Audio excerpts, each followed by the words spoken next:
Muita gente entende que o pastor estudando é um homem numa torre de marfim bem protegido e que não se envolve, não toca, não tem cheiro de ovelha, não carrega lama nos pés, e que pastor assim não presta, pastor assim não serve. E por causa disso, esse pastor então ele pula a cerca e vai para o outro lado tocar a ovelha, cheirar a ovelha, cavucar, o buraco dentro da qual a ovelha enfiou o pé. E isso está errado? É óbvio que não, o pastor tem que ter essa função também.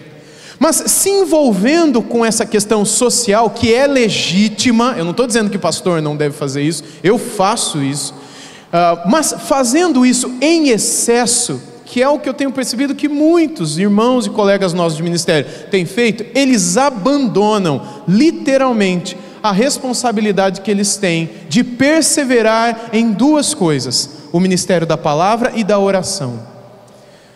Bem, Pedro tinha essa consciência aqui. Ele tinha a consciência de que naquele momento de tensão, lembra que algumas viúvas e órfãos, eles estavam sendo esquecidos na distribuição do alimento diário. Algumas pessoas que não eram judeus, homens e mulheres, senhoras e crianças, que não eram judeus, eles estavam sendo deixados de lado, pelo simples fato de não serem judeus. E até que o alimento chegasse à boca ou à casa deles ou delas, eles já tinham passado muita fome, já tinham ouvido muito Deus abençoe, E eles vão até os apóstolos e reclamam disso, e os apóstolos não dizem, não, isso não, o nosso negócio é pregar só o evangelho. Não, eles têm consciência sim, da responsabilidade que a igreja tem, que o ministério pastoral tem de cuidado público, das carências afetivas, sociais, materiais, etc. Mas é curiosa essa palavra de Pedro: escolham 7 homens de boa reputação que se dediquem a isso, mas nós perseveraremos. E aqui então ele usa a próxima palavra, que é essa palavra perseveraremos. E o que significa perseverar? Bem, ele entendia que ele deveria estar firme e perseverar na oração e na palavra, Essa palavra perseverar, pode colocar, ela vem do latim persevero, que significa você estar comprometido de uma maneira grave, de uma maneira dura, firme, forte, extremamente forte, com algo que deve continuar sem interrupção, algo que não pode parar, algo que deve ser feito com constância, algo no que você tem que perseverar, ser sério naquilo. A gente não precisa perseverar com coisas que são naturais a nós. Por exemplo, comer e beber, almoçar. Ninguém aqui vai ter que perseverar para almoçar hoje, vai ter? Porque é algo que naturalmente a gente faz. A gente só persevera naquilo que nos é difícil, naquilo que nos cansa, naquilo que facilmente a gente é distraído. E curiosamente, o estudo da palavra e a oração são duas coisas que rotineiramente a Bíblia nos diz que a gente tem que perseverar, porque não é natural a nenhum de nós perseverar na oração e na palavra. Se você disser que para você você estará numa categoria acima de todos aqueles homens que se encontram na palavra. Curiosamente, um homem e uma mulher que querem servir a Deus com seus dons, lutarão contra as distrações e perseverações do dia a dia. E ele entendia que ele deveria perseverar, Ele deveria estar completamente focado, fortemente focado em fazer aquilo que o Senhor o chamou, sem que ninguém ou nada o interrompesse. Ele deveria fazer com constância, trabalhando em algo que pudesse durar, algo que pudesse persistir ou existir por muito tempo. E eles compreendiam que se eles facilmente se distraíssem e fossem até o povo e coparticipassem na distribuição do alimento público e diário, indo à casa das viúvas e cuidando das crianças, que eles não teriam tempo. Não que isso é ruim, isso é muito bom e a gente precisa ir junto, ir com, mas que eles não poderiam deixar de valorizar a grandeza desse ministério que ninguém reconhece, esse ministério quando você está sozinho. Aconteceu uma vez comigo, eu estava na igreja, na sala onde eu estudo, gabinete pastoral, e eu estava orando, e tinha um seminarista que trabalhava junto, ainda trabalha, agora ele vai ser ordenado mês que vem, e eu estava tendo um tempo de oração, e E eu sei do valor disso, e eu sei o quanto eu sou fraco, e o quanto eu preciso separar tempo para orar. E eu estava nesse tempo e chegou um senhor na igreja, desses que trabalham e fazem e ajudam, é uma bênção na igreja. E ele perguntou por mim, e aí um irmão disse que eu estava orando, e aí então ele insistiu e falou, não, então chama ele. Ele falou, não, mas ele está orando. Não, mas ele não está fazendo nada, chama ele. Eu estou precisando dele aqui. Porque essa é a compreensão que ele tinha sobre orar. E meus irmãos, quando eu converso com alguns pastores, eu sinto que no coração deles, lá no fundo, eles pensam a mesma coisa. Para que eu vou orar? Vou perder tempo? Eu tenho que fazer alguma coisa, eu tenho que ir. É errado ir, eu estou repetindo isso várias vezes para não parecer que eu sou alguém que gosta de ficar sentado lendo só. Então eu estou repetindo várias vezes, isso não é errado, ir, tocar, amar, visitar, cheirar, abraçar, beijar, nada disso é errado, o pastor deve fazer isso. A gente aprendeu isso com o bom pastor, mas ele também nos ensinou que o deserto é um lugar saudável e necessário para cada um de nós, mas eu vou falar disso mais para frente. Eles entendiam que eles deveriam perseverar em duas coisas, a primeira delas é na oração. Perseverar na oração só é necessário pelo fato da oração não ser algo natural para nenhum de nós. Pode ir para o próximo. A nossa carne luta contra a vontade de orar. A gente não quer orar. Orar não é algo natural a nenhum de nós. Nós precisamos morrer para nós mesmos, a fim de vivermos uma vida de oração, a vida de oração que Deus espera de nós. Você precisa morrer para um monte de coisas, a fim de que você consiga viver a vida de oração que Deus espera de você. E distrações diariamente nos afastarão da oração. E também do ministério da palavra. Ele diz aqui que ele também deve se dedicar na palavra. E mais uma vez, perseverar na palavra, no estudo dela, na pregação dela. E isso também é algo contrário à nossa vontade. Eu estou para conhecer alguém que faça isso com todo o prazer do mundo, e se faz também e se dedica somente a isso, tem também um grande problema nisso. O Albert Mohler certa vez pregou sobre isso, não é? E ele ama ler, ele tem uma grande biblioteca pessoal, ele é um rato de bibliotecas, ele lê muito, ele gosta de estudar, e certa vez ele disse que não é pelos livros, mas é por aquilo que está dentro dos livros, porque a biblioteca que ele tem, pessoal, é belíssima, é lindíssima.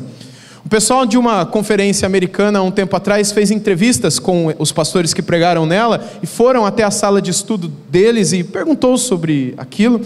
E a casa de Al Mohler, onde ele estuda, é uma casa literalmente, não é uma sala onde ele tem os livros, é uma casa com 2 pavimentos onde ele estuda. E esse lugar, ele disse, não é por tudo isso, mas é por aquilo que está dentro deles que me transforma e me faz ir, porque se eu puder, eu não converso. Ele disse isso na entrevista.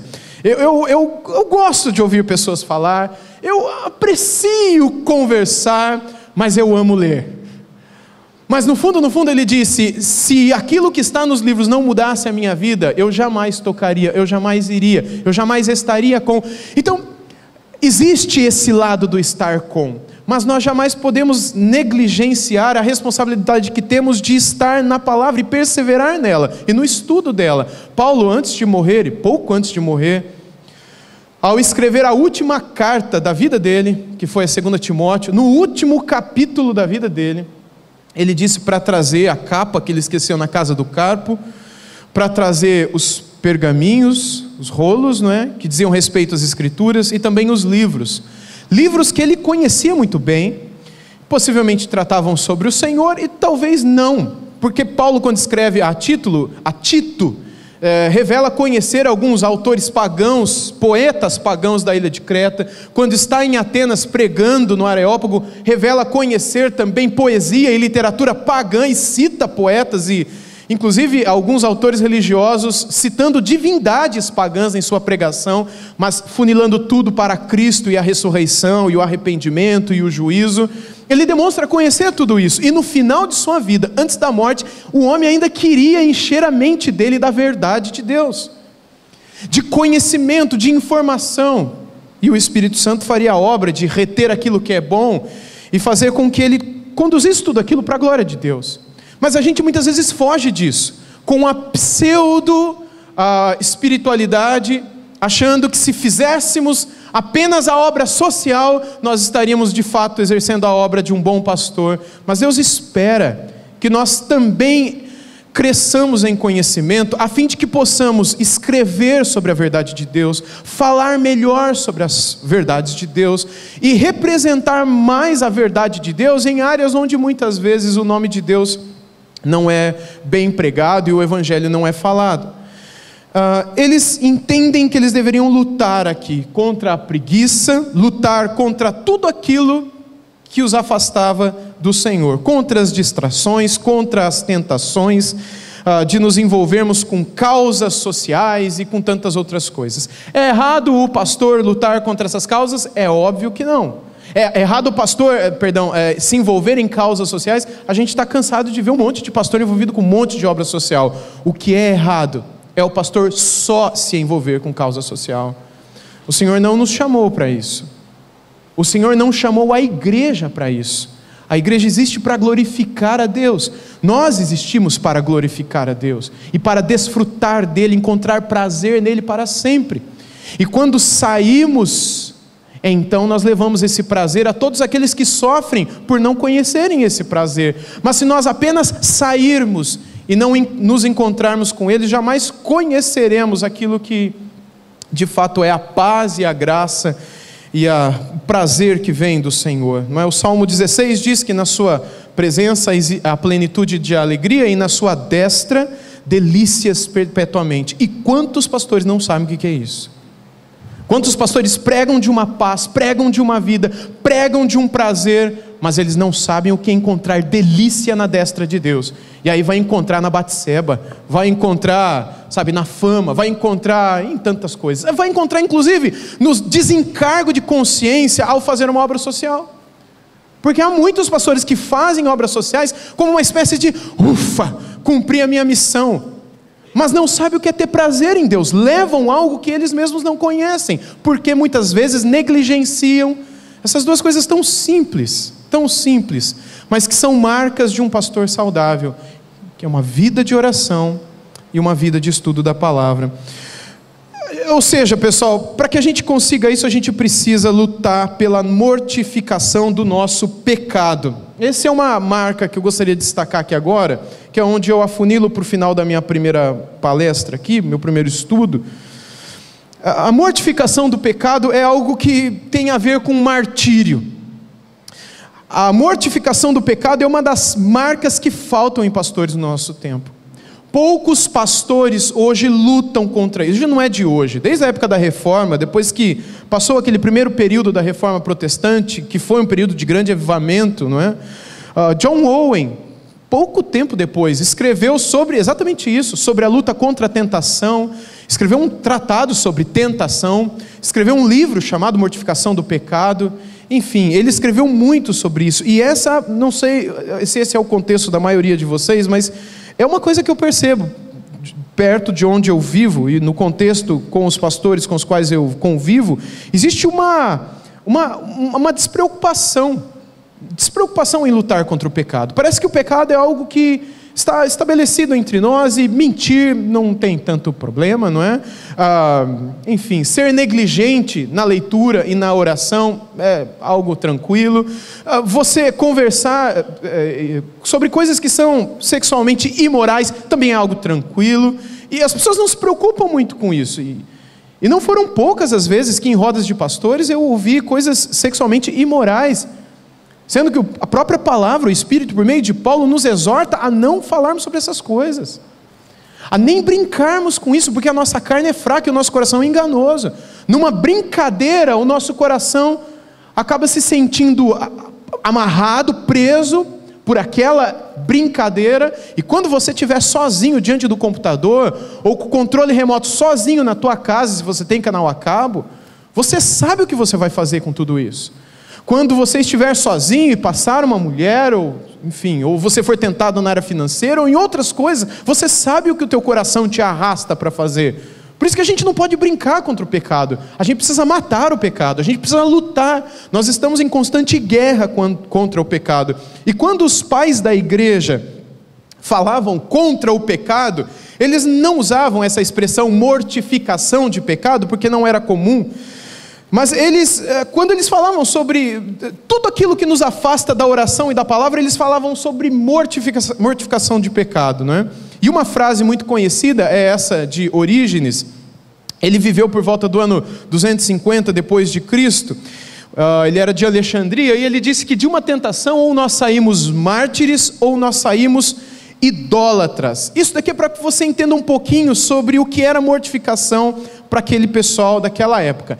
Ele viveu debaixo da perseguição de Diocleciano, que foi uma das piores da história da igreja, uma das piores, Diocleciano. E na cabeça deles, mártir é todo aquele que morre para não negar que Jesus Cristo é o seu Deus. Por isso que diante de uma tentação de negar Jesus como teu César, como teu Kyrios, como teu Senhor, ou você sai um mártir, ou você sai um idólatra, porque você troca o César Jesus, o Senhor Jesus, pelo César Augusto, pelo Augusto César, ou pelo Júlio César, ou pelo Tibério César, pelo César que for, pelo Senhor que for, por aquele que governa e quer cuidar, quer proteger, alimentar, quer mandar e quer ser o Deus de sua vida. Por isso que naquela época, diante de uma tentação, ou o cara saía um mártir, ou ele saía um idólatra. Mártir é todo aquele que morria, queimado, devorado, crucificado, para não negar que Jesus Cristo é o seu Deus. E por que os mártires morriam? Eles morriam para não cometer idolatria. Pode deixar, irmão, você está indo mais rápido que eu. Só quando eu olhar para você, aí você vai. Por que os mártires morriam? Eles morriam para não negar, para não cometer idolatria, para não negar que Jesus Cristo era o seu próprio Deus. E a compreensão deles até o ano 313, que foi quando Constantino, ele instituiu e chancelou, assinou o Edito de Milão, conferindo tolerância religiosa em todo o Império Romano. Obviamente ele estava querendo beneficiar os cristãos naquele período da história da igreja. Até 313, portanto, depois de Cristo, os cristãos só viviam debaixo de perseguição religiosa. Quando os cristãos falavam de um mártir, aquilo era extremamente belo, as pessoas elogiavam aquilo, não é? As pessoas queriam ser mártires, e a igreja dizia, isso não é para quem quer, para quem Deus chama. Havia consciência de que o martírio é um dom de Deus, é um chamado de Deus. Você não deve se entregar aos romanos, você não deve se entregar para o martírio é um dom, se você não tem, não vá. Espera que ele venha, assim como todos os demais dons, não é? Orígenes, que a gente citou há pouco, e ele está aqui ainda diante de nós nos observando. Orígenes, quando criança, ele queria ser um mártir. E ele o tempo todo dizia, com 8, 10 anos de idade, mamãe, eu vou me entregar para os romanos, eu vou morrer por Jesus, eu vou morrer por Jesus. E a mãe dele, com medo de que ele fizesse de fato isso e saísse pelas ruas quando os soldados romanos passassem, porque quando passava uma guarda romana à frente de sua casa, e ele vivia no norte do Egito, na cidade de Alexandria, ele ficava todo eufórico, mãe, eu vou morrer, porque eles olhavam para os mártires como os grandes cristãos, como as pessoas que mais amavam a Deus. Todo mundo queria alcançar aquilo. Eles não queriam ser o pastor famoso, eles não queriam ser aquela senhora de oração, eles queriam ser um mártir.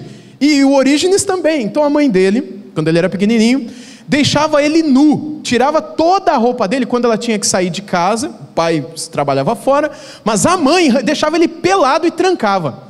E aí então ele, por pudor, ele não saía de casa e não se entregava para morrer. E quando ele cresceu, tem alguns probleminhas na teologia dele, muitos têm dificuldade, mas todos os historiadores concordam com o brilhantismo da mente desse homem. Ele foi um homem muito usado, é considerado um pai da igreja também, excetuando um ponto ou outro dentro de sua doutrina, dentro da sua percepção, não é? Em certos aspectos da teologia.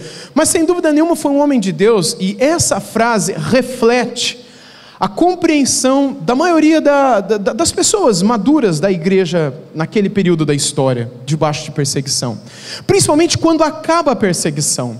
Nós não somos chamados a morrer, a sermos mártires, apenas quando o nosso sangue é derramado, mas quando nós também lutamos para matar aquele velho homem que está dentro de nós, e que muitas vezes luta para ressuscitar. Quando nós caímos numa tentação, nós morremos para as coisas de Deus. Quando nós caímos numa tentação, nós fazemos das tentações e das coisas deuses em nossas vidas. E isso nos afasta, isso faz com que a gente perca a paz, isso faz com que a gente perca o ânimo, perca o prazer, perca a vida. Chegou um tempo, aí pode ir para o outro agora, em que o martírio acabou. A perseguição de Constantino praticamente extinguiu a perseguição em todo o Império Romano. Muito tempo depois ela acabou voltando, mas de uma maneira muito branda, muito fraca. Mas quando acabou aquele que era o chamado martírio vermelho, a igreja começou a chamar ou a falar de um outro martírio, que era o martírio branco. O martírio branco, dentro do estudo da história da igreja, começa a partir de 313. Ninguém mais era crucificado, ninguém mais era queimado, jogado aos touros, ou aos leões, ou às feras, ninguém mais. Mas eles continuaram com esse espírito de admiração por aqueles que morriam por causa do seu amor por Cristo. E eles queriam também morrer, demonstrar o seu amor. Para eles, o suprassumo do amor por Deus era morrer. Mas agora ninguém me mata mais, o que eu vou fazer? Ninguém agora me persegue mais, como é que eu faço? Então eles começaram a chamar esse tempo de martírio branco. E com o martírio branco, os cristãos entenderam que deveriam continuar morrendo, só que agora de um modo diferente. O que é que esses primeiros mártires da história da igreja têm a nos ensinar? Eles nos ensinam que se nós também não morrermos para nós mesmos, se nós também não morrermos com aquelas coisas que diariamente nos tentam a fugirmos de um tempo de oração, a deixarmos de ler, estudar e meditar, e nos consagrarmos, e buscarmos uma comunhão pessoal com Deus, se nós também não morrermos para as coisas que nos afastam do Senhor, nós acabaremos sendo engolidos pelas paixões e distrações do nosso tempo.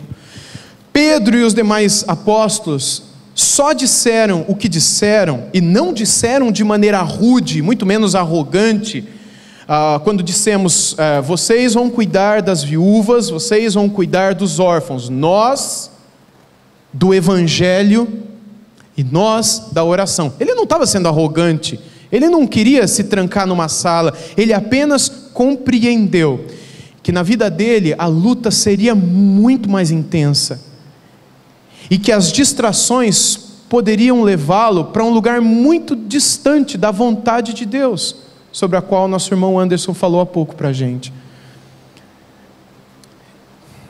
Na minha vida é assim, eu acho que na vida de vocês é assim também. Diariamente eu sou tentado a não orar, a achar um monte de coisa para fazer, escrever, ler, pensar, visitar, resolver problemas. E nós precisamos lutar contra a tentação diária de negligenciarmos aquilo que o Senhor nos chamou. Eu quero encerrar aqui dizendo para vocês que algumas das marcas que, segundo Pedro, caracterizam um ministério pastoral saudável são: quando eu e você, dispostos a morrermos também, a queremos como origens, eu quero morrer. Aliás, nós já morremos. Teologicamente, você está morto. Mas curiosamente, a gente diariamente é tentado a reviver as coisas do passado, ou as coisas de fora, as coisas que não pertencem ao reino de Deus, ao reino de Cristo, aquela vida para a qual são chamados os cidadãos do reino, sobretudo aqueles que são pastores. Eu creio que deve ser uma luta constante para cada um de nós, a perseverança em separarmos tempo. Se você estudar a história, por exemplo, de homens como John Wesley, George Whitefield e outros homens, eles foram homens que não saíam para nada sem se dedicar a um tempo considerável de oração e meditação, que é uma coisa completamente diferente. Eles não saíam.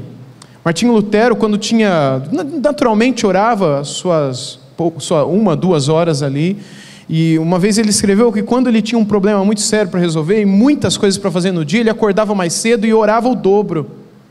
John Wesley também, quando alguns jovens queriam acompanhá-lo na pregação do Evangelho, ele disse: se você quiser, você vem, mas você vai acordar tal hora, vai orar tanto tempo, e vai clamar pela graça de Deus sobre cada um de nós. Pouco tempo depois da Igreja dos Mártires, pouco tempo depois que se encerra a Igreja dos Mártires, 313 anos, eles só sabiam que era morrer. Surgiu aquilo que foi a Igreja dos Monges, que a gente conhece muito pouco, principalmente os evangélicos, não é? Essa igreja também nos ensina muito sobre a busca de um deserto, no qual Deus nos alimenta, nos fortalece, nos transforma para voltarmos para a cidade.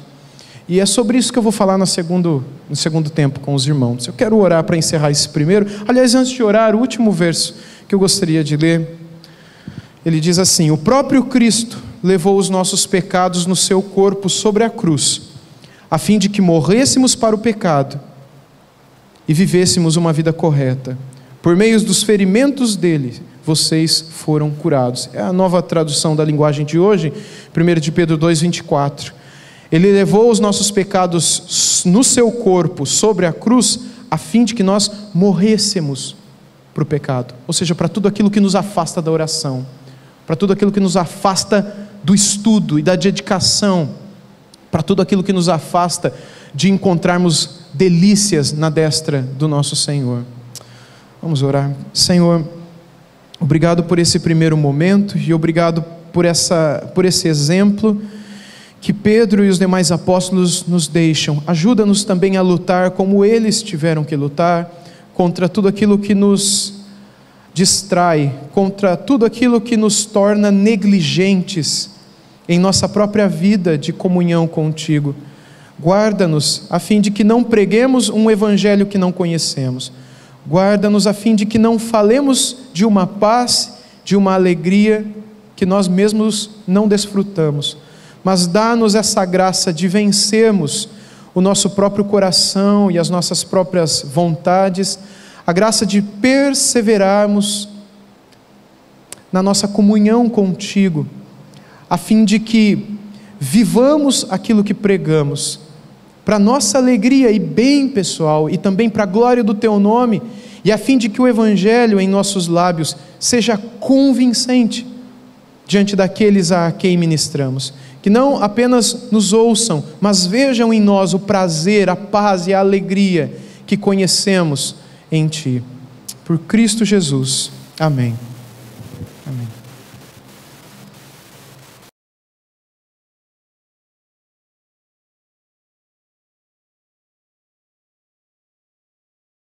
A gente vai continuar a falar sobre aquilo que começamos na outra palestra.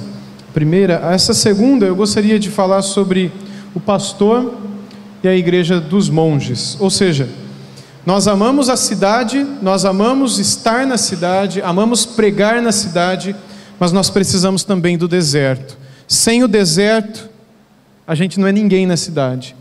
Sem o deserto, nós não somos nem mesmo capazes de sobreviver evangelicamente na cidade. Quando eu falo evangelicamente, os irmãos entendem? Não tem nada a ver com a igreja evangélica não, mas é viver o evangelho mesmo, não é? Na própria cidade. Eu gostaria de ler com vocês um texto do Evangelho de Mateus. Ele vai estar projetado aqui. Eu peço que vocês acompanhem, porque a versão estará um pouco diferente. Pode pôr, irmão. E eu vou ler conforme está aqui na projeção atrás de mim. Assim que for acabando, você pode continuar aí, tá bom? Então diz assim o texto: de manhã bem cedo, quando ainda estava escuro, Jesus se levantou, saiu da cidade e foi para um lugar deserto e ficou ali orando. Simão e os seus companheiros procuraram Jesus por toda parte. Quando o encontraram, disseram: todos estão procurando o Senhor. E Jesus respondeu: vamos aos povoados que ficam perto daqui, para que eu possa anunciar o evangelho ali também, pois foi para isso que eu vim. Jesus andava por toda a Galileia, anunciando o evangelho nas sinagogas e expulsando demônios. Evangelho segundo Marcos 1, 35 a 39. Eu vou fazer como fiz na primeira vez, eu quero mastigar um pouquinho esse texto. O texto começa dizendo: de manhã bem cedo, quando ainda estava escuro. Se nós temos a Cristo, pode seguir depois, ok? Voltou, né? Se nós temos a Cristo como nosso mestre e guia, e o texto aqui começa dizendo, de manhã, Marcos 1, 35. De manhã bem cedo, quando ainda estava escuro, Jesus se levanta e sai. A gente precisa também imitar ou observar a vida de oração de Cristo. Será que Jesus tinha uma vida de oração? Ele precisava orar? Você já levantou essas questões? Ou alguma criança já perguntou isso para você? Por que Jesus precisava orar se ele é Deus? Deus fala com Deus? Ele precisava orar? Ele precisava acordar mais cedo? Ele precisava ir para um lugar deserto? Será que a gente precisa disso também? Existem algumas pessoas na teologia, principalmente pessoas que lidam com o tema da espiritualidade, que compreendem que pessoas muito santas não precisam orar, porque elas já chegaram a uma espécie de sétima morada, uma espécie de lugar mais perto de Deus, onde elas vivem, então elas não precisam mais orar. A vida delas é uma vida de oração. Eles conversam comendo, viajando, dirigindo, enfim, no banheiro, tomando banho, escovando o dente, até dormindo eles conversam com Deus. Então eles não precisam ter o lugar do quarto, eles não precisam separar tempo para orar, porque a vida deles é uma vida de oração. Isso é tão bonitinho, não é? Mas isso é um erro, isso é um erro. Isso é chamado, dentro do estudo da espiritualidade cristã, de orações extemporâneas, não é? Que são essas orações que você faz o tempo todo, né? Comendo, bebendo, andando, dirigindo e tudo mais, com o olho aberto. Mas além dessas orações extemporâneas, eu e você precisamos daquelas orações que Jesus chamou de oração do quarto, que é quando você entra, tranca a porta e fala com o Pai em secreto. Ali você não está distraído com nada, você está sozinho. Nós precisamos disso. E veja, Jesus ele precisou disso também. O texto começa dizendo que era manhã muito cedo, ainda estava escuro, e ele se levantou, quando ele poderia estar sozinho, sem ninguém junto, e nós precisamos disso também, escuro, ou seja, sem muita coisa que pudesse distraí-lo. Muitas vezes a gente escolhe orar naqueles momentos quando facilmente as coisas nos distraem, onde facilmente o nosso foco já corre para outro lado, mas a gente precisa lutar contra isso, e essa é uma marca que um bom pastor carrega em sua vida. Aquele que sabe da sua fraqueza e sabe o quanto precisa escolher um lugar, talvez escuro também, ou talvez claro. A ideia aqui não é a intensidade da luz, mas um lugar onde você não vai ser distraído ou interrompido. Mas o texto continua dizendo, no próximo, seguindo aí, Jesus se levantou, saiu da cidade e foi para um lugar deserto e ficou ali orando. Jesus ele sabia o que ele queria.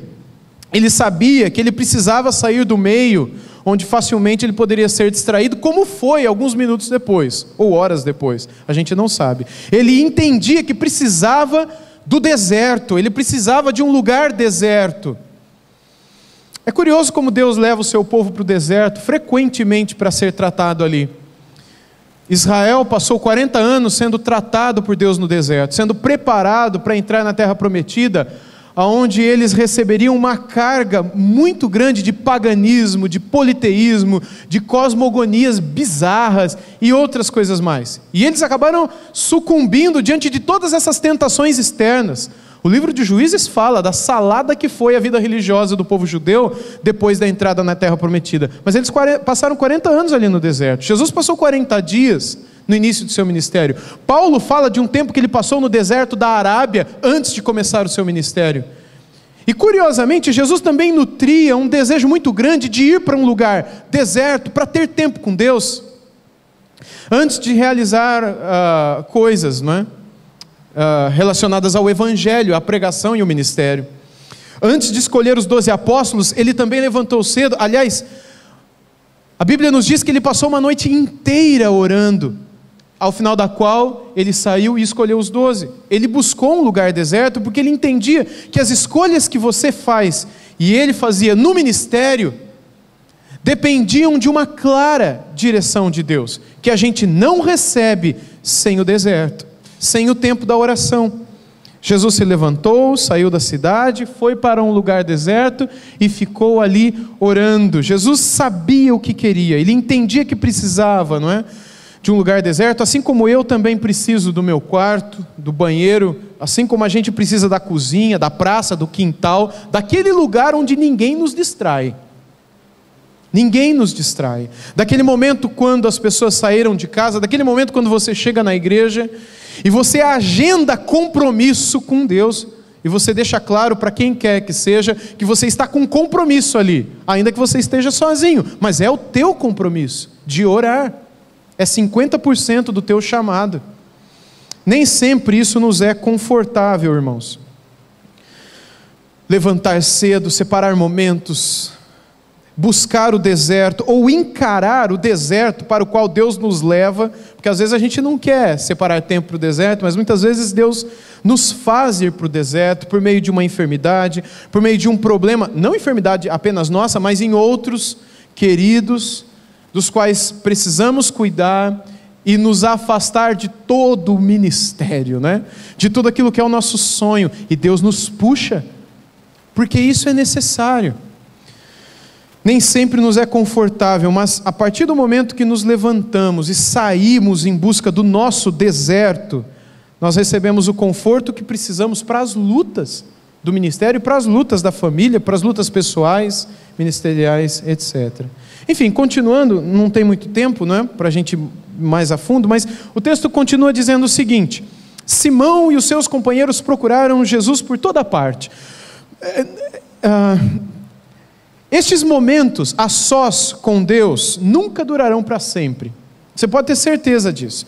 Nós precisamos estar cientes de que interrupções elas sempre acontecerão e que elas nem sempre são ruins. Como aquele senhor chegou para mim e insistiu dizendo: pastor, por favor, o senhor só está orando, o senhor não está fazendo mais nada.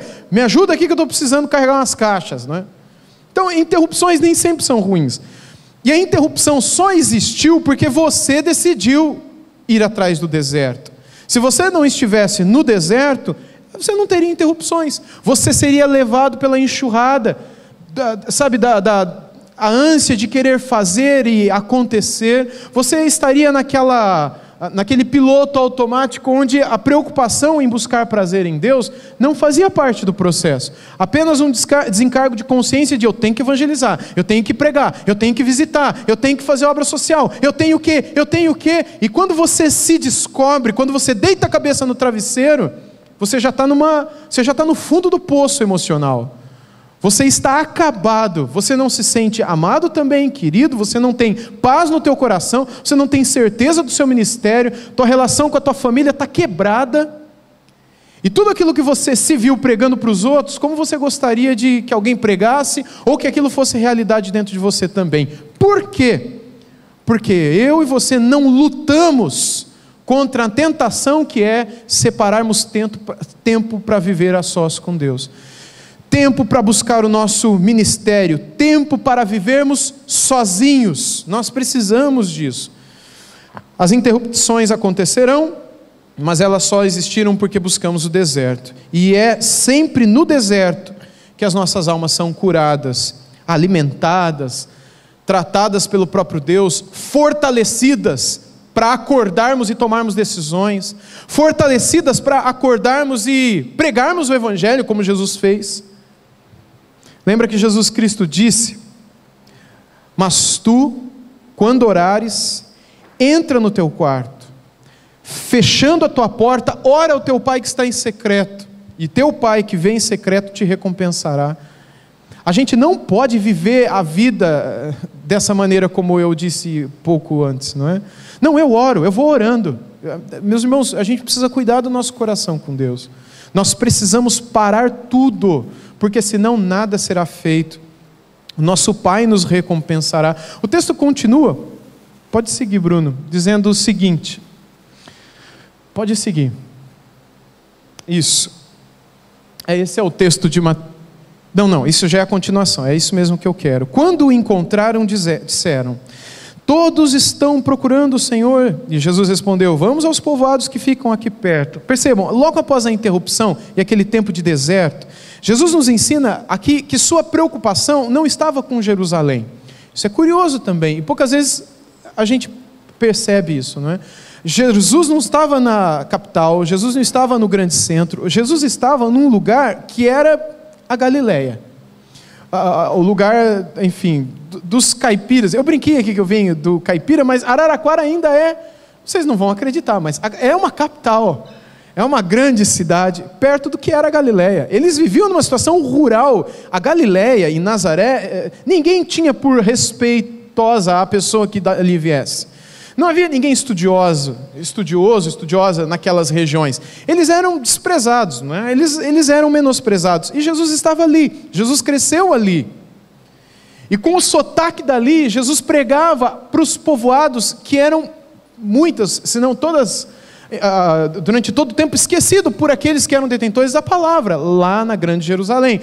E Jesus, aqui nesse primeiro momento, ele nos ensina que a sua preocupação não estava com a Jerusalém, com a fama, não é, imediata. E é curioso que lá em João 7, os seus irmãos tentaram Jesus quanto a isso. Lá em João 7, de 3 a 10, os irmãos de Jesus, filhos de Maria e José, disseram para ele, na verdade eles estavam ali provocando Jesus, porque o próprio texto diz que os irmãos dele não criam nele e não creram até que ressuscitou. Dentre eles estava Tiago e Judas, que escreveram as epístolas no final da Bíblia, e dizendo: por que você não vai para Jerusalém e faz lá em Jerusalém todas essas obras que você faz aqui? Lá todo mundo vai te conhecer, e muitos faz as claras, não as ocultas, porque fazer ali na Galileia era fazer as ocultas. Ele tinha que fazer no lugar onde todo mundo podia perceber. Vai para lá. E Jesus entendia que aquele era o momento de ensinar para aquelas pessoas. Talvez chegaria um momento quando ele iria a Jerusalém, e chegou, mas aquele momento era o momento que ele deveria se dedicar a ministrar para aqueles que aparentemente não lhe trariam fama ou resultados. E diz para mim se essa não é uma tentação que muitas vezes os pastores sofrem, não é? Eu quero pregar, eu quero ser reconhecido, eu quero falar, eu quero estar ou no meio onde eu de alguma maneira serei reconhecido, ou serei valorizado, ou as pessoas irão... Os irmãos estão me entendendo? E muitas vezes a gente esquece que o ministério não é onde a gente quer, mas é onde Deus nos planta, onde Deus nos chama. Tudo o que ele fazia, absolutamente tudo, era feito depois de muita oração. Por isso ele disse isso: vamos aos povoados que ficam aqui perto. E a preocupação dele era o evangelho para todos. E por isso ele escolheu aqueles pequeninos povoados para falar do reino de Deus. Era aquele o momento. O evangelho precisou ser transmitido àquelas pessoas. Continua, Bruno, no próximo slide, não é? Continuando o texto, ele diz: para que eu possa anunciar o evangelho ali também, pois foi para isso que eu vim. A oração, meus irmãos, ela nos dá um senso correto da nossa missão. Sem oração, a gente nunca vai acertar com a vontade de Deus. Nunca, nunca. Nós construiremos nossas carreiras, nossos ministérios, plantaremos igrejas, iremos atrás de resultados, enfim, nós teremos tudo, menos paz, não é? Visto que a paz só vem por meio de comunhão com Deus, do deserto, do Deus que nos dirige e nos fortalece para o ministério. Deixa aqui, ok? Eu gostaria que vocês pensassem muito nisso que está aqui, porque o tempo todo nós estamos focados nos resultados, e resultados não são ruins. A Bíblia diz que eles viriam, embora para alguns homens de Deus eles nunca vieram, como Jeremias, que pregou durante décadas e nunca teve um sequer que se arrependeu e creu, e deu as costas para o pecado, e ouviu aquilo que Jeremias pregou durante mais de 50 anos. Aos nossos olhos, Jeremias foi um completo fracasso em seu ministério, mas aos olhos de Deus, ele foi um homem de Deus. Deus devotou dezenas de capítulos para contar a sua história, e quando Jesus recebe de volta os 12 apóstolos, e Jesus pergunta para eles: o que os homens dizem que eu sou? Aí um disse, uns falam que é João Batista, outros falam que é Elias, e outros falam que é Jeremias, que voltou dos mortos. Comparado com o próprio Cristo, e nunca teve uma sequer vida que se arrependeu diante de sua pregação. Mas ele foi um homem fiel a Deus, e teve paz com Deus. Isso fica muito claro no livro que ele escreveu das suas lamentações. Ele não estava atrás de resultados, ele queria ter paz com Deus, de que ele estava falando aquilo que vinha de Deus, e que estava no lugar que Deus queria, para o povo que Deus queria, embora os resultados fossem humanamente um fracasso. Não tem nada a ver com resultado o nosso ministério.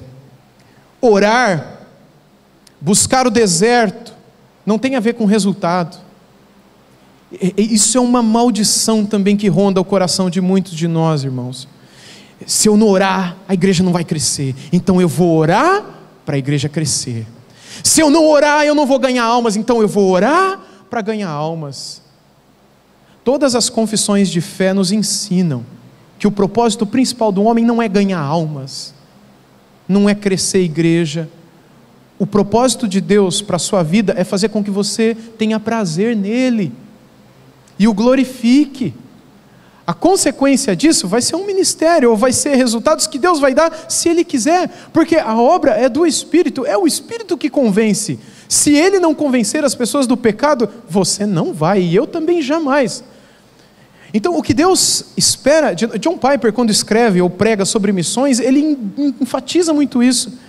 O propósito das missões qual é? Plantar igrejas. Não é ganharmos almas, mas é fazermos com que essas almas também possam ter paz e alegria e gozo e prazer e satisfação em Deus. A alegria daqueles que um dia plantaram igrejas aqui e nos ensinaram o Evangelho foi nos ver glorificando a Deus. Não foi contabilizar, não é 10 almas, depois de 3 meses, 12 almas e meia, porque tem um lá que está mais ou menos, não é? Agora 13, porque o mais ou menos se converteu. Não é esse o propósito nosso nesse mundo, mas é glorificar a Deus. Os resultados nem sempre são indicadores da vontade de Deus. Eu conheço gente que tem um resultado fantástico no ministério, eu tenho certeza que você conhece gente também, que o ministério vai de vento em popa. Os resultados nem sempre trarão paz para você e para mim. Os resultados muitas vezes trazem tormento para nossa mente e coração. E aí a gente entra numa crise, mas está tudo indo tão bem. A igreja está crescendo, por que eu não tenho paz? Porque eu negligencio, eu me mato no ministério, mas eu negligencio aquilo que deveria ser uma das marcas principais, segundo o que Pedro disse em Atos 6. Uma vida secreta de oração, de autoexame diário e de perseverança no estudo da palavra e de tudo aquilo que é a verdade de Deus. Aquela paz que excede todo o entendimento, que anima, fortalece, não é? Ainda que o ministério passe por lutas e tribulações, você se sentirá forte e em paz. O próximo slide, irmão, diz o seguinte, que Jesus andava por toda a Galileia, anunciando o evangelho nas sinagogas e expulsando demônios. O nosso texto aqui termina dizendo que Jesus, após o deserto no qual ele orou, ele saiu para pregar o evangelho, mas primeiro teve o deserto. Ele é o nosso maior exemplo, é a ele que eu sigo, é a ele que você segue, não é? É a ele que precisamos imitar. Sem deserto não há pregação do evangelho. Sem deserto não somos moldados, muito menos preparados para a obra que Ele nos vocacionou e nos chamou. Sem deserto não há vida, não há evangelho, não há formação de caráter. Pois bem, meus irmãos, o que a gente viu até aqui é a importância de uma vida no deserto. Naquele tempo que acabou a perseguição, eles começaram a chamar isso de vida eremítica, não é? Por causa da palavra ermos, que é deserto. Eles começaram a falar sobre a vida que os cristãos precisavam ter no deserto. No cristianismo primitivo, após um bom tempo, né, sem perseguição mais, depois que 313 chegou, Édito de Milão, tolerância religiosa, ninguém mais morre, todos os familiares daqueles que tiveram parentes mortos debaixo de perseguição, morreram também, e agora ninguém mais falava, ninguém mais contava as belas histórias daquelas almas que amavam tanto a Deus, e que eram exemplos para aqueles cristãos. E aí a igreja começou a se esfriar muito, próximo slide. Assim que nasceu a vida monástica, ela surgiu num contexto que não é tão ruim, porque quando a gente fala de vida monástica, monge, a gente pensa no catolicismo romano como se fosse uma coisa feia, mas não foi assim que começou. Embora existiu muito abuso, eu vou falar disso agora, mas a motivação por trás do coração da maioria das pessoas era boa, porque quando o cristianismo se estabeleceu e surgiu um certo esfriamento, não é? Um certo amoldar-se ao mundo, aos padrões, à cultura, não para redimir a cultura, mas ser como ela, falar como os outros falam, inclusive imoralidades, a agir como agem, a não ter diferença nenhuma, a não ser mais luz lá fora, muito menos sal. E o coração dos cristãos começou a apodrecer no mesmo grau de intensidade e de degradação que o coração da maioria dos lá de fora. Os pastores se degradaram no seu interior da mesma maneira como aqueles lá de fora. Não havia mais diferença. E nesse momento surge a vida monástica, um cristianismo bastante frouxo, não havia mais mortificação de pecados, poucos eram aqueles que queriam morrer para esse mundo e serem diferentes daqueles que estavam lá fora. E foi nesse tempo então, foi nesse período que nasceu a vida monástica. Após o momento em que os cristãos deixaram de conhecer aqueles que, enfim, que amavam a Deus grandemente, ela surgiu como uma tentativa de fugir do mundo, de fugir do pecado. Então é importante que nós nos lembremos um pouquinho sobre a história deles, a fim de reconhecermos o que podemos aprender com eles. Quem eram os monges primitivos? Pode colocar aí. Os monges primitivos eram a mesma coisa, seria igual que homens que queriam estar no deserto em um combate constante contra a idolatria. O que era a idolatria? Era deixar de reconhecer Jesus Cristo como Deus e colocar outras coisas como deuses em sua vida. Sua família, enfim, sua carreira, seu ministério, sua obra social, seu evangelismo e outras coisas mais. Tudo menos você sozinho com Deus. Tudo menos você sozinho com Deus. Outras coisas que tomavam o lugar de Deus na vida sua, deles, não é? Então surge essa vida eremítica. Pode colocar aí. Como eu já falei, vem de ermos, não é? Estar sozinho. E os primeiros monges, eles viviam literalmente sozinhos.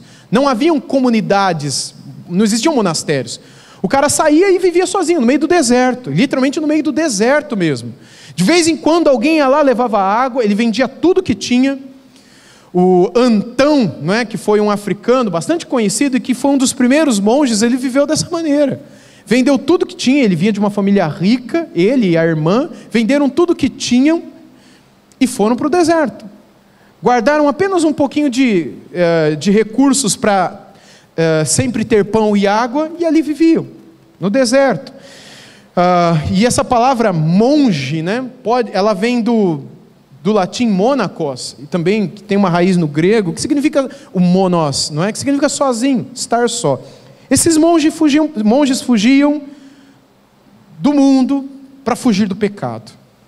Eles iam para o deserto porque eles queriam lutar contra o pecado. Veja que a motivação era boa, mas o exercício não era tão bom assim. O esforço deles, por mais bem intencionado que estava, não deu muito certo. Os primeiros monges fizeram absurdos, não é? Eles cometeram exageros como os dendritas, não é? Dendritas vem de dendron, no grego, que significa árvore. O que esses caras faziam? Eles construíam uma casinha em cima da árvore, montava lá, eles iam viver lá. Era a época dos primeiros monges. Eles queriam fugir do pecado, fugir dessa vida louca, fugir desses cristãos que são iguais ao mundo, dos pastores, dos líderes, dos bispos, que me afastam de Deus ao invés de me trazer para perto dele. E a maioria deles eram leigos, não é? Eles não eram membros, eles não eram pastores, eles não eram bispos, não eram líderes espirituais, eles eram pessoas do povo, membros de igreja. E eles construíam essas casinhas e subiam para lá para nunca mais descer. Não é que eles subiam e desciam, subiam e desciam. Eles construíam as casinhas deles nas árvores e nunca mais desciam de lá. Eram os dendritas. De vez em quando alguém ia por misericórdia, jogava pão, porque senão eles morriam de fome, e eles achavam isso bonito. Eles eram mártires, absurdos. Existia também os estilitas, pode colocar aí, não é estilista, é estilitas, não é? Vem de estilos, do grego, que significa coluna. Eram os caras que construíam colunas, tinham posses, construíam torres, subiam em cima dela e também nunca mais desciam dali. Você consegue imaginar um negócio desse? Estava cheio de gente. E outros estilos, outras pessoas que viviam esse momento, né? Mas o que foi essa vida monástica? Essa vida monástica foi uma tentativa de lutar contra os deuses falsos desse mundo para servir o Deus verdadeiro. Eles acertaram naquilo que fizeram? É óbvio que não. Com isso, eles prejudicaram a saúde, feriram o seu corpo, cometeram toda sorte de exageros, não é exageros. Futuramente, a igreja entendeu que isso era pecado, a própria igreja romana, visto que o corpo é templo do Espírito Santo. Mas apesar de todos esses erros que a igreja dos monges, não é? Aquele período da história da igreja onde tudo que existia era a igreja católica, apostólica, romana, não existia outra, não é? Apesar de todos esses erros, nós compreendemos que a grande maioria deles era bem intencionada, contudo, sem uma direção espiritual. Foi então que surgiu algumas comunidades, não é, de monges, que eram as comunidades cenobíticas, não é? Cenobítico vem de grupos de vida que se reúnem para viverem uns com os outros, não é? Sin e bios. Então essa ideia de viver em comunidade agora, nenhum monge mais vai viver sozinho, a gente vai viver junto, a gente vai lutar junto contra o pecado, vamos se afastar do mundo, todo mundo junto, mas a gente precisa de um líder espiritual, que eles chamavam de Abba, por causa da palavra hebraica Abba, que significa pai, que futuramente se tornou o tal do Abade, não é? Que veio desse período, quando eles chamavam esse líder espiritual de pai, não é? Mas e aí, pessoal, o que fazemos com toda essa informação aqui? O que tudo isso tem a ver com a gente? Esses primeiros monges acertaram no que fizeram? É óbvio que não. E o que a gente aprende com eles então? Será que a gente pode aprender alguma coisa com eles? Nós, pastores, muitos aqui plantamos igrejas, ou estamos plantando, ou revitalizando, ou cuidando de igreja que alguém plantou no passado. O que eu aprendo daqui, quando eu estudo a história da igreja e passo pela igreja dos mártires, é que havia em seus corações um desejo enorme de morrer para esse mundo. Eles procuraram fazer isso da maneira mais errada do mundo. Mas havia em seus corações um desejo enorme de morrer para esse mundo. Desejo que eu não vejo na vida e no coração da maioria dos pastores do nosso tempo. A gente entra na internet, a gente vê certas coisas que postam, que escrevem, a gente bate papo e a gente vê o que aquele cara o que ele anseia, o que aquele colega ministerial, a vida, as conversas, os planos, as ideias. Ele nunca morreu para esse mundo. É por isso que ele é um cara tão triste, tão vazio. Ele não sabe o que é ir para o deserto, mas de lá voltar para a cidade. Os monges primeiros fugiam para o deserto e de lá nunca mais voltavam. Jesus procurava lugares desertos, mas de lá voltava para a cidade. Ele é o nosso exemplo. Sem deserto, nós não temos ministério. Nós não temos que evangelho pregar, porque sem deserto, nosso coração não é mudado, não é transformado. Então, irmãos, tirando com toda a obviedade, não é, todos os exageros e absurdos da vida cenobítica, da vida eremita, dos primeiros mártires, a gente pode reter deles o que falta a muitos dos pastores dos nossos dias, que é um desejo enorme, um desejo exagerado de morrer para esse mundo. Eu quero morrer para esse mundo. Eu preciso morrer para esse mundo, para aquilo que o meu coração ainda quer me enganar e me fazer afastar de Deus. E essa é a grande lição que eles nos deixam, não é? Que eles nos deixaram. Qual é a lição que a igreja dos monges deixam aos pastores de hoje? Se nós não possuirmos maturidade para cuidar dos nossos corpos como templo do Espírito Santo, esse é o primeiro ponto, e não buscarmos com grande intensidade morrer para esse mundo, por meio de um deserto com Deus, nós correremos um enorme risco de nos distrairmos com um montão de coisa e desperdiçarmos nossas vidas, desperdiçarmos nossas famílias, matarmos nossas famílias e o nosso próprio ministério. Qual é a solução para tudo isso? Deserto. Pode colocar, eu acho que é o último slide. A única coisa que pode nos trazer e solucionar a nossa falta de paz, de vida, de alegria, e eu encerro dizendo, muitas vezes até de caráter também, é a falta de deserto na nossa vida. De reconhecer que a gente precisa estar a sós com Deus. De que a gente precisa buscar esses momentos e valorizar esses momentos. Se eu pudesse resumir em uma marca, a marca de um pastor saudável, eu diria hoje, olhando para a minha vida, olhando para as minhas fraquezas, olhando para as minhas lutas pessoais, para as tentações nas quais eu mais caio, uma marca que deve estar sempre diante de mim para que eu a persiga com perseverança eu preciso de desertos em minha vida. Eu preciso encontrar momentos a sós em minha vida. Eu preciso colocar na agenda do celular, ou de papel, ou do computador. Eu preciso colocar ali deserto, meia hora. Eu preciso colocar ali oração. Eu preciso perseverar naquilo, ser severo naquilo, ser sério, ser duro. E lutar por algo que seja constante e que dure para sempre. Porque o resultado daquilo será, em primeiro lugar, paz, direção, e em segundo lugar, o evangelho a ser pregado diante das pessoas que nos verão e reconhecerão em nós aquilo que pregamos. Dizem que Charles Darwin disse, eu não sei se ele disse isso mesmo, eu já ouvi isso sobre Charles Darwin e de tantos outros, não é? Que ele não se rendia ao evangelho, porque ele não via na pregação da maioria dos pastores convicção naquilo que eles pregavam. Falam isso de outros grandes físicos e cientistas do passado, não é?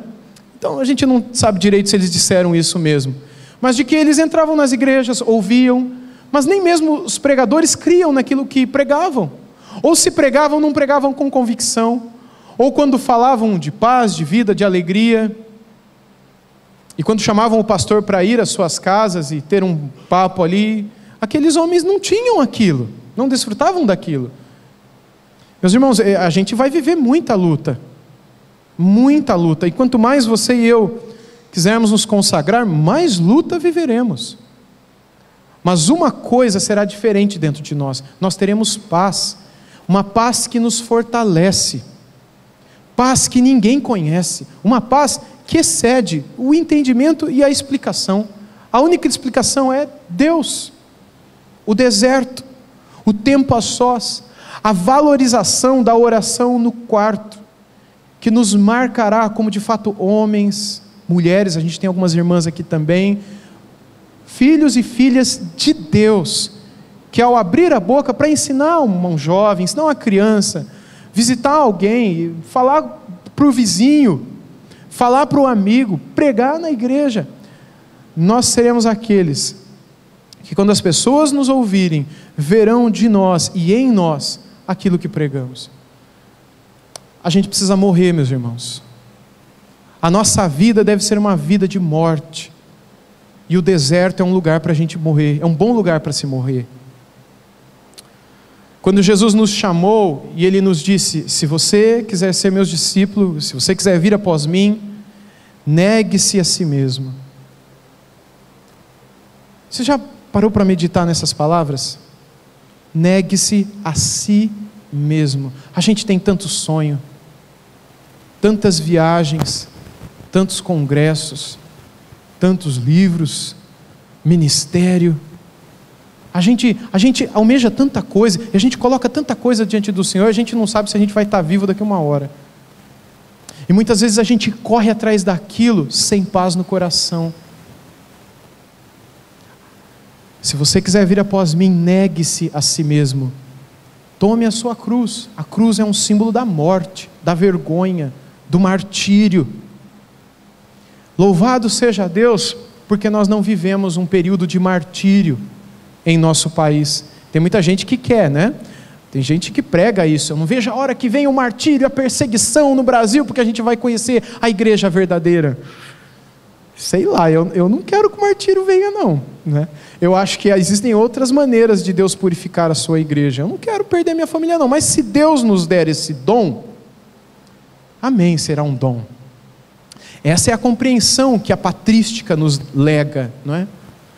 Que o martírio é um dom, não é algo que a gente deve correr atrás, mas é algo que vem até nós, e porque é dom, vem com a capacidade de podermos morrer por aquilo, como Miguel de Sadlis, ele disse no século XVI, quando era levado para ser sacrificado, para ser queimado, e ele fez um pacto com a congregação dele, dizendo, olha, se na hora que eu estiver queimando, arder, eu vou levantar a mão, mas se eu não sentir nada, eu vou ficar com as mãos abaixadas, para vocês saberem. Então na hora que eu estiver na fogueira, olha para mim, se eu levantar a mão é que está doendo muito, e está insuportável, mas se eu ficar com as duas mãos para baixo, saibam, alguma coisa me guardou de sofrer ali. E a carroça seguiu, enquanto ele era levado pelos algozes ali para a fogueira, eles iam cortando pedaços do corpo de Miguel, dizendo, você nega a Cristo? Você nega o que você prega? Isso no século XVI ainda, 16 para 17, e ele, não nego, cortava um dedo, não, cortava a orelha, não, cortaram a língua, e ele agora não tinha, fazia com o rosto, e ele foi firme, até que na fogueira, enquanto era queimado, ele não levantou as mãos. Na igreja primitiva, durante o período da patrística, eles explicavam o porquê disso. É porque o martírio é um dom. Deus dá esse dom para aqueles a quem Ele quer. Vocês já ouviram falar da história de Perpétua e Felicidade, não é? Perpétua e Felicidade, duas jovens que faleceram durante a perseguição de Sétimo Severo, no século III, 220, 240 depois de Cristo. Duas amigas, Felicidade e Perpétua. Perpétua estava grávida, o direito romano não permitia que mulheres grávidas fossem mortas, aquelas que fossem condenadas à pena de morte. A Felicidade foi morta junto com os outros irmãos da igreja, mas Perpétua teve que aguardar a criança nascer. E quando nasceu, a criança foi dada a uma família que a adotou e ela foi morta. Mas quando ela estava no 8º mês de gravidez, ela começou a ter aqueles momentos de dor por causa do parto, e ela começou a chorar e a gemer ali na prisão, e os soldados tiravam o sarro da cara dela, dizendo, você não sabe o que é dor, você está dorzendo, você está chorando, sofrendo por causa dessa dorzinha aí, você vai ver a hora que o touro enfiar o chifre na tua barriga, a hora que ele pisar sobre a tua cabeça, aquilo que vai ser dor. E davam risada. Depois de um tempo, Perpétua se virou para ele, e ela contou essa história no momento anterior ao seu martírio, quando outros cristãos ali tiveram contato com ela, ali em Roma, e ela disse, hoje eu sofro porque eu sofro, mas naquele dia, quando o touro estiver diante de mim, outro sofrerá em meu lugar. E essa era a compreensão que os cristãos primitivos tinham. E quando ela foi para lá, o touro não conseguia chegar perto dela. Os livros de história da igreja contam isso, porque tinham cristãos que presenciaram isso, e os próprios romanos, não é? E diz que os animais não conseguiam matá-la. E aí então o imperador ordenou, Sétimo Severo, que um dos soldados fossem lá e enfiassem uma lança que perfurasse o coração dela. E ele, todo mundo que estava ali narra que ele tremia tanto que ele não conseguia. Tamanha era a presença de Deus no coração daquela jovem senhora. Tinha acabado de ter um bebezinho. Tamanha era a graça e a presença. Ela teve 9 meses de deserto com Deus. E ele tremia, e ela, por favor, venha, não precisa tremer. E ele chorava, porque ele sentia a presença de Deus. Como muitos na África do Sul sentiram quando desceu aquele tremendo avivamento sobre os Zulus. E ao entrar nas imediações da cidade, as pessoas sentiam uma coisa que não era explicável. E ela então pegou a lança e colocou no peito. E ela disse, se jogue. E ele simplesmente fez assim, e a lança perfurou o seu peito, e ela caiu. De onde vem tanta graça? De De onde vem tanta paz, tanta segurança, mesmo diante da luta e da morte, do sofrimento?